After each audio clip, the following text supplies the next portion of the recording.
Welcome to our July meeting and Texas marijuana policy panel. How many people are excited to be here today? Excellent, as am I. Can we give an extra special hello to all of our awesome panelists today?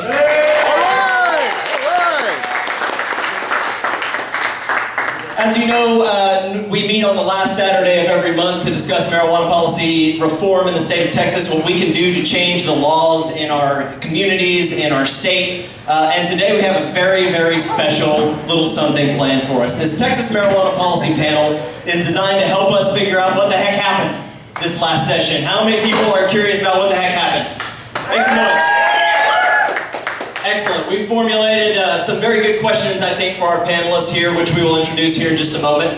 But I want to personally thank every one of you for coming out and spending your weekend time, your off time, your downtime to come and get normal with us. Please give yourselves a hand for getting normal with us today. So if you've been to any one of our meetings, you know that I like to host our meetings usually because I just have trouble letting go of the mic sometimes. But guess what? Today is not going to be like that. Today I have an awesome co-host. I'd like to introduce my co-host now to you. She is the chair of the Tarrant County Libertarian Party. Please give it up for Brooke Bailey.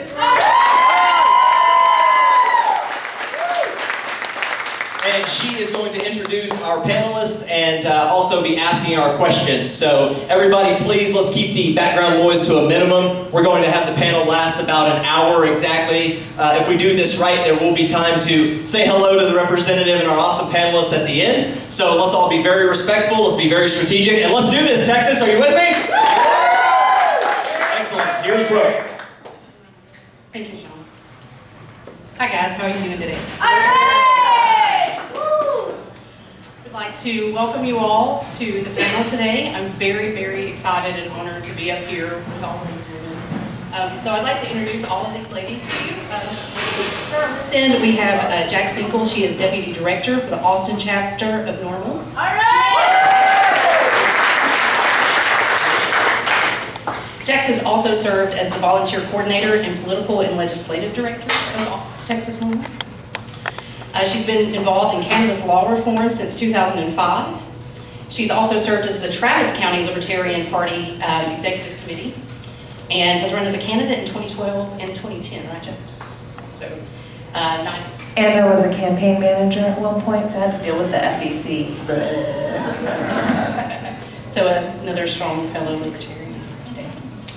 So, Jax, you currently live in Austin, correct? And by day, you are a real estate professional. By evening, marijuana activist. A cannabition crusher. Ladies and gentlemen, the cannabition crusher. Next to Jax, we have Barbara Humphreys. Many of you probably know Barbara already as the DFW NORML Patient Outreach Coordinator. Barbara was diagnosed with stage 3 invasive breast cancer at the age of 31, and I think that's what brought her to the fight here. And in the last year, she has become a very important part of DFW NORML. So if you don't know Barbara, you should. You should.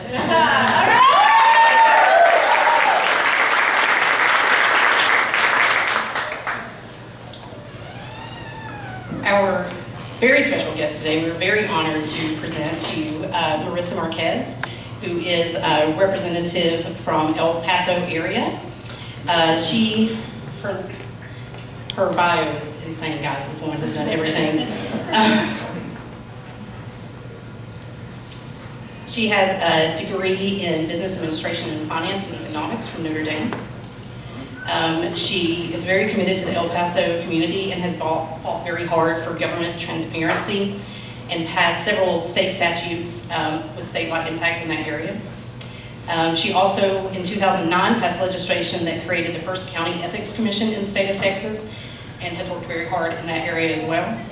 And most recently, we welcomed her to the marijuana reform fight in this legislative session when she introduced Bill 3785.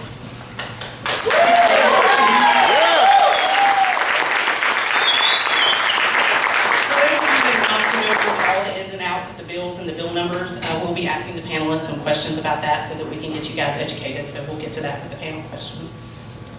And last but absolutely certainly not least, we do have Zoe Russell.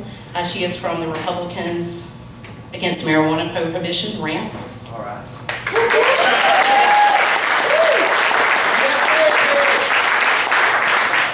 Within RAMP, Zoe is the assistant director, assistant executive director. Did I get that right? Yes. So she helps mostly with training, connecting people with their representatives, networking, and fundraising for that very important group. She's also been a state delegate to the 2012 and 2014 Texas GOP state conventions and an active member of the Texas Young Republican Federation. Personally, Zoe will be attending St. Mary's School of Law, and so congratulations. All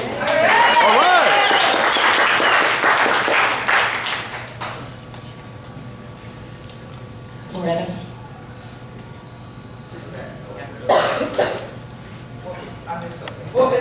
I'm not sure. Please pause.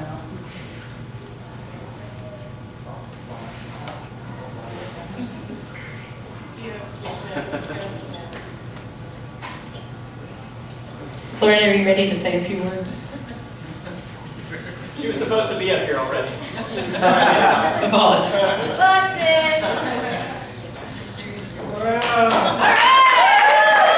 This is Loretta Lobrata, our Director of Finance at DFW NORML. Yes, give her a hand, please. Good afternoon, y'all. I'm glad you're all here.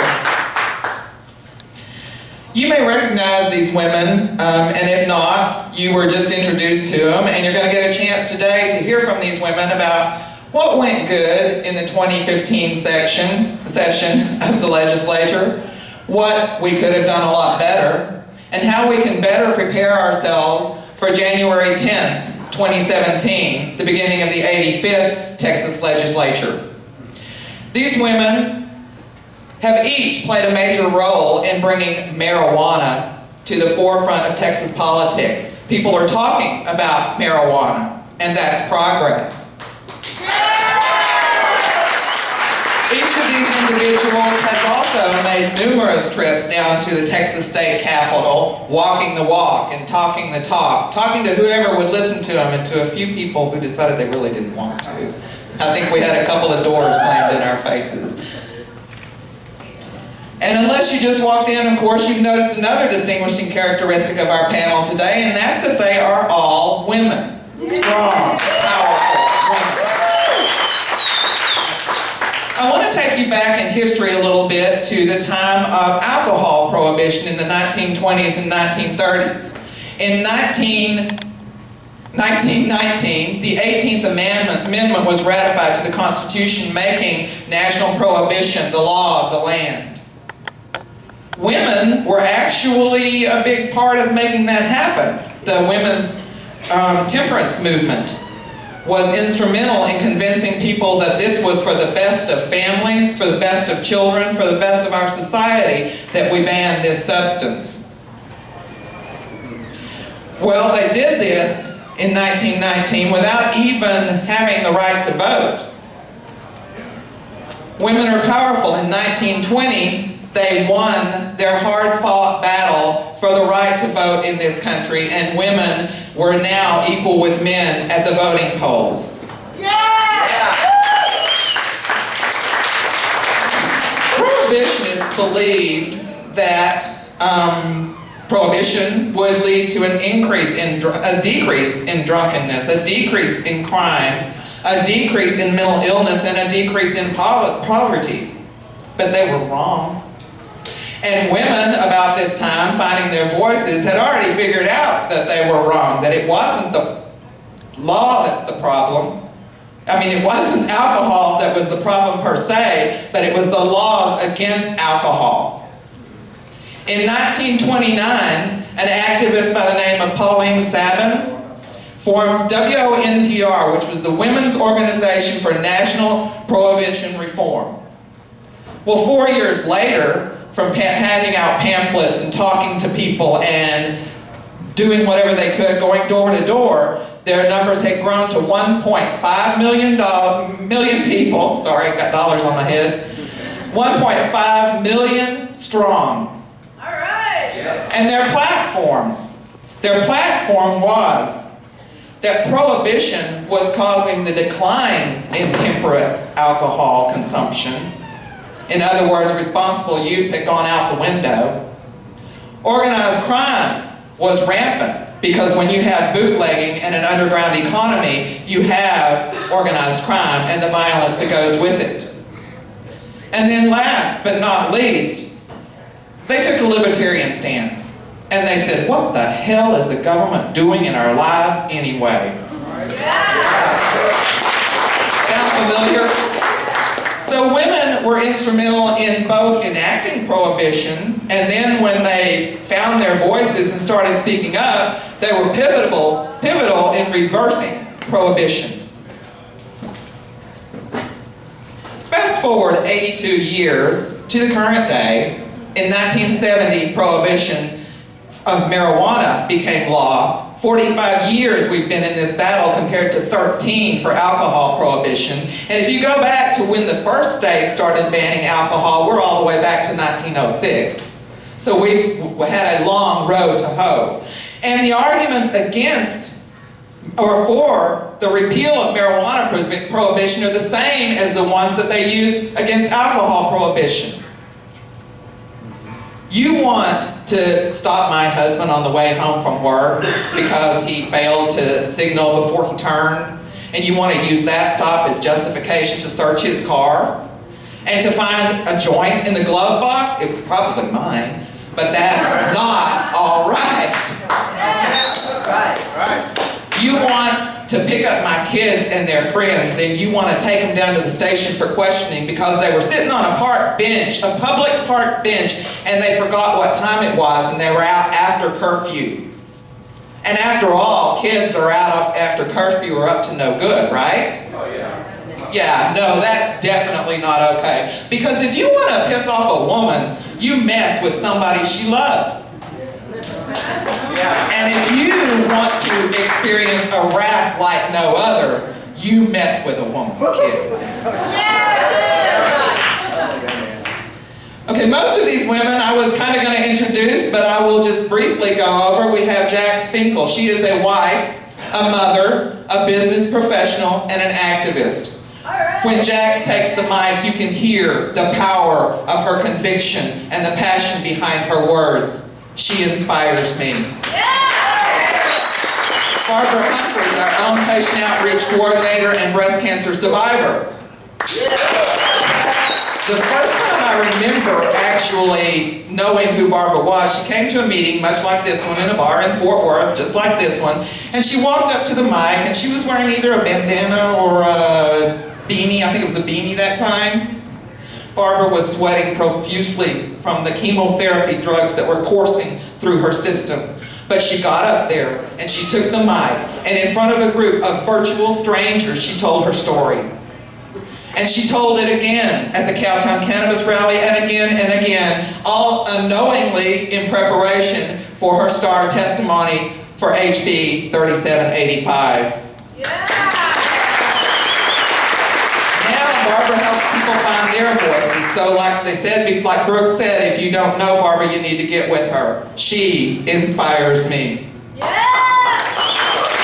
I'm going to skip for a second to Zoe here. Zoe is the assistant director with RAMP, Republicans Against Marijuana Prohibition. Y'all heard that right? Yes, sir, we did. Zoe works tirelessly for our cause behind the scenes and out there in the halls of the Capitol. And during the testimony for HB 3785, the committee chairman was asking us to please, it's late, we want to go home, be brief. So Zoe briefed them. She gave them facts, she gave them figures, she gave them real reasons why prohibition is a failure in this country. She inspires me. And last but not least, Marissa Marquez, Representative Marissa Marquez, 4-term senator from El Paso, Texas. All right. Marissa became our hero, our champion, when she sponsored HB 3785. She walked into the lion's den, bill in hand, armed with facts, and said, come on, guys, let's do the right thing. and they may not have listened to her, but that did not stop Marissa Marquez from speaking. She inspires me. Women were then and are now crucial to ending prohibition. Each and every one of us are responsible for being the change that we want to see. New York Times best-selling author Marianne Williamson wrote, "Our deepest fear is not that we are inadequate. Our deepest fear is that we are powerful beyond measure. It is our light, not our darkness, that frightens us. We ask ourselves, who am I to be brilliant, gorgeous, talented, fabulous? Actually, who are you not?" Ladies and gentlemen, I introduce to you the panel, the Texas Marijuana Policy Panel. I hope they inspire you like they have inspired